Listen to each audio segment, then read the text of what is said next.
Yang namanya perius itu mengambil konten video berarti kan harus ada yang dirubah. Yakin gak asik aman? Karena sudah saya coba. Aman teman-teman. Walaupun tidak bisa menampilkan wajah, hanya bisa menampilkan audio, tetaplah semangat. Bagaimana caranya? Terus pelajari karena pada suatu saat teman-teman akan mengerti sendiri. Assalamualaikum warahmatullahi wabarakatuh. Berjumpa kembali dengan Kak Asik di channelnya Sahabat YouTuber Pemula. Bersama Kak Asik, yuk insya Allah apapun dan bagaimanapun keadaannya, baik saya secara pribadi atau teman-teman yang kebetulan sedang menonton konten video ini, insya Allah yakini kedepannya bahwa kita harus selalu asikin saja.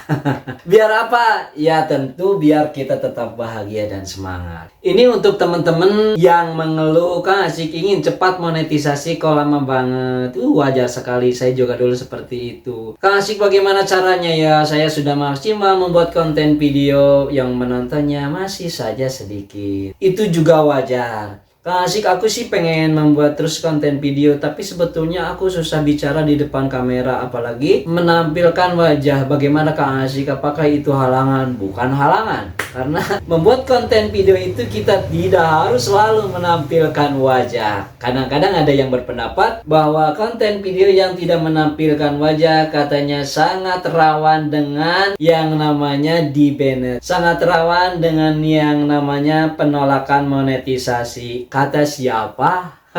Apakah yang berbicara seperti itu bisa menjabarkan alasannya kenapa? Ini saya berbicara ya bukan berarti menentang pendapat orang itu, bukan. Wong saya ngomong kan tidak ditujukan kepada siapa-siapa. Balik lagi bahwa ini pengalaman saya sendiri bahwa membuat konten video dalam channel yang berbeda Kang Asik, yaitu tentang konten-konten video Islami. Kang Asik tidak pernah menampakkan wajah. Di situ hanya audio saja. Sementara sebetulnya antara audio, suara, ataupun dengan video berupa gambar, ini adalah menurut kekuatan pada indera manusia yang namanya mata dan telinga. Kalau konten videonya benar-benar tidak menarik, itu bertahan 3 menit saja menonton konten video sudah bagus teman-teman.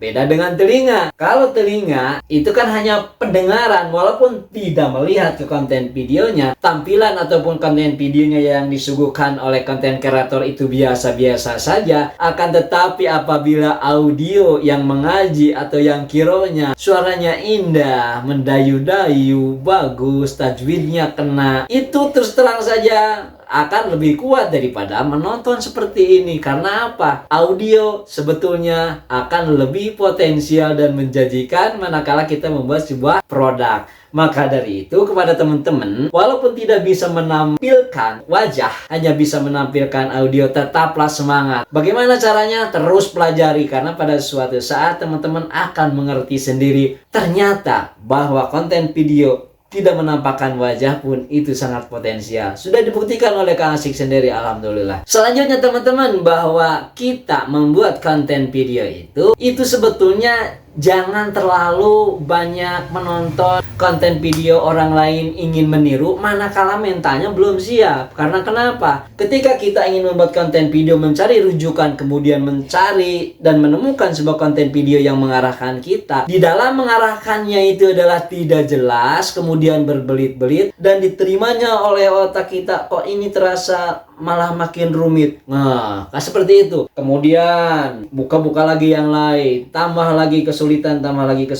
Bukan berarti itu melarang untuk menonton konten video orang lain. Bukan itu intinya. Manakala kita akan menonton konten video orang lain untuk menambah wawasan, ininya ada di kita pengaturannya. Kalau memang kita tidak suka, kalau memang kita tidak bisa mengikuti, sudah jangan dipikirkan. Jadi ambil saja yang pentingnya. Kemudian aplikasikan. Toh kita meniru daripada orang lain, mengambil konten video dari orang lain, masa kita harus menjiplak sepenuhnya? Itu kan plagiat.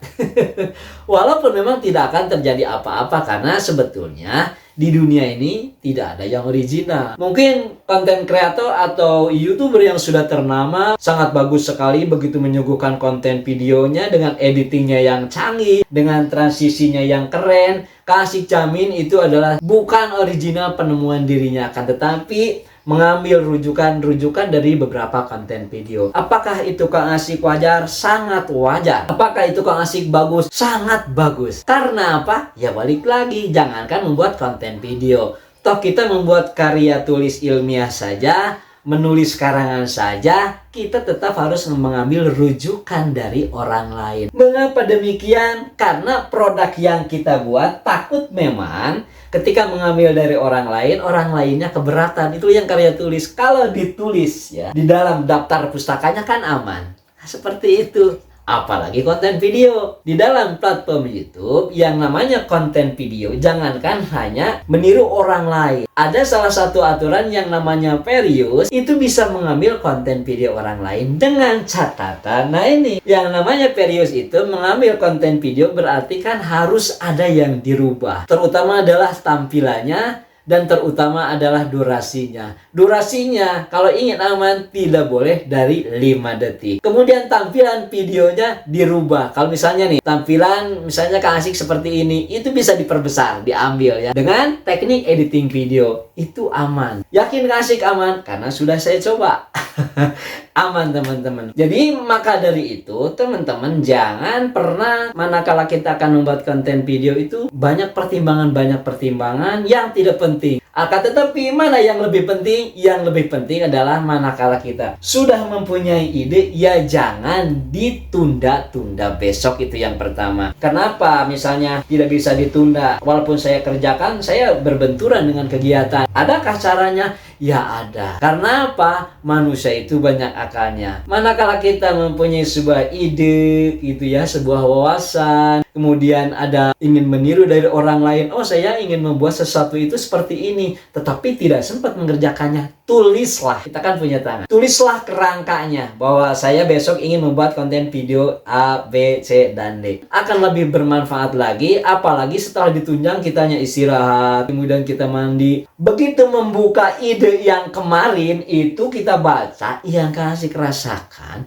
itu akan lebih cerah. Jadi manakala kita akan membuat konten video, jadi banyak tambahan-tambahannya, banyak improve ternyata teman-teman. Jadi bayangan kita akan membuat konten video itu susah, kalau badannya seger, pikirannya itu fresh, jadi tidak terlalu banyak beban, tidak terlalu banyak pertimbangan-pertimbangan ingin meniru seperti orang lain agar banyak viewernya, itu akan lebih terasa ringan. Itu yang pertama. Adapun hasilnya nanti misalnya ada yang mengkritisi, kemudian ada yang ya sedikit-sedikit nyentil atau kemudian nyeleneh gitu ya.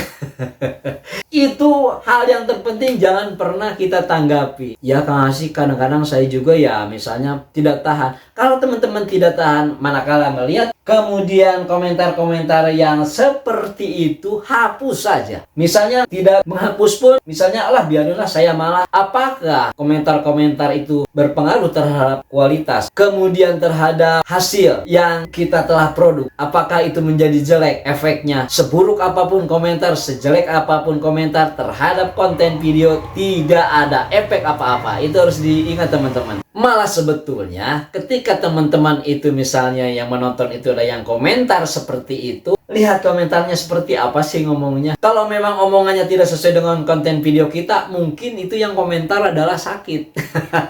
Itu yang pertama. Kemudian yang kedua yang komentar itu adalah kompetitor kita. Komentar yang ketiga, mungkin teman-teman itu tidak menonton sampai habis konten video kita. Jadi banyaklah, itu tidak usah dipikirkan, biarkan saja. Hanya yang jelas keuntungannya adalah yang komentar jelek itu sudah berkomentar di kolom komentar kita, itu adalah sangat menguntungkan. Karena walau bagaimanapun sudah menciptakan traffic yang bagus untuk konten video kita. Jadi biarlah itu tidak penting. Jadi Kang Asik harapkan kepada teman-teman, buat apalah hal-hal yang tidak penting itu tinggalkan. Jadi tujuannya pun ketika kita sudah berhasil, kemudian kita sudah monetisasi, toh orang lain tidak akan ikut menikmati atas perjuangan kita. Itu yang pertama. Yang keduanya, walaupun kita sudah menghasilkan berupa dolar ataupun rupiah, orang yang komentar jelek itu kan tidak akan merasakan juga uangnya. Buat apa dipikirkan? Ya nggak? Oke, pokoknya lanjutkan saja. Apapun itu pekerjaan teman-teman, apapun itu skill atau kemampuan teman-teman, bagaimanapun buruknya kemampuan teman-teman yang teman-teman rasakan atau yang Asik rasakan, itu tidak penting. Jadi yang penting itu apa? Teman-teman kalau ingin jadi konten kreator, tetap produksi video sebanyak mungkin. Jangan pernah ditinggalkan. Walaupun ditinggalkan, tetap. Jadi suatu saat kita harus lebih banyak memproduksi konten video. Untuk apa? Tetap yang belum monetisasi, agar jam tayangnya itu cepat tercapai. Bagi yang monetisasi, uangnya akan terus bertambah walaupun sedikit. Karena ada peribahasa, sedikit demi sedikit lama-lama jadi bukit. Itu saja teman-teman. Berjumpa lagi di konten video berikutnya. Wallahualam.